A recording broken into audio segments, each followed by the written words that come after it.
ਬੰਦੇ ਨੂੰ ਸੰਤੋਖ ਜਾਂ ਤਾਂ ਸਬਰ ਵਿੱਚ ਆਉਂਦਾ ਹੈ ਜਾਂ ਕਬਰ ਵਿੱਚ। ਇਸੇ ਨਾਲ ਰਿਲੇਟਡ ਕਹਾਣੀ ਇੱਕ ਕਿਤਾਬ 'ਚ ਪੜ੍ਹੀ ਸੀ ਮੈਂ। ਇੱਕ ਵਾਰ ਇੱਕ ਦੇਸ਼ ਦਾ ਰਾਜਾ ਬਹੁਤ ਦਿਆਲੂ ਸੀ, ਸਿਆਣਾ ਵੀ ਸੀ ਅਤੇ ਪਾਠ ਪੂਜਾ ਵੀ ਬਹੁਤ ਕਰਦਾ ਸੀ। ਅਚਾਨਕ ਇੱਕ ਦਿਨ ਉਸ ਨੂੰ ਲਕਵਾ ਹੋ ਗਿਆ ਅਤੇ ਤੁਰਨਾ ਫਿਰਨਾ ਵੀ ਬਹੁਤ ਮੁਸ਼ਕਿਲ ਹੋ ਗਿਆ।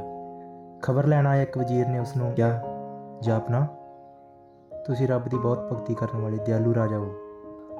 ਰੱਬ ਨੇ ਤੁਹਾਡੇ ਨਾਲ ਚੰਗਾ ਨਹੀਂ ਕੀਤਾ। ਰੱਬ ਤੋਂ ਪੁੱਛਣਾ ਚਾਹੀਦਾ ਹੈ ਕਿ ਇਹ ਬੇਇਨਸਾਫੀ ਉਸਨੇ ਤੁਹਾਡੇ ਨਾਲ ਕਿਉਂ ਕੀਤੀ।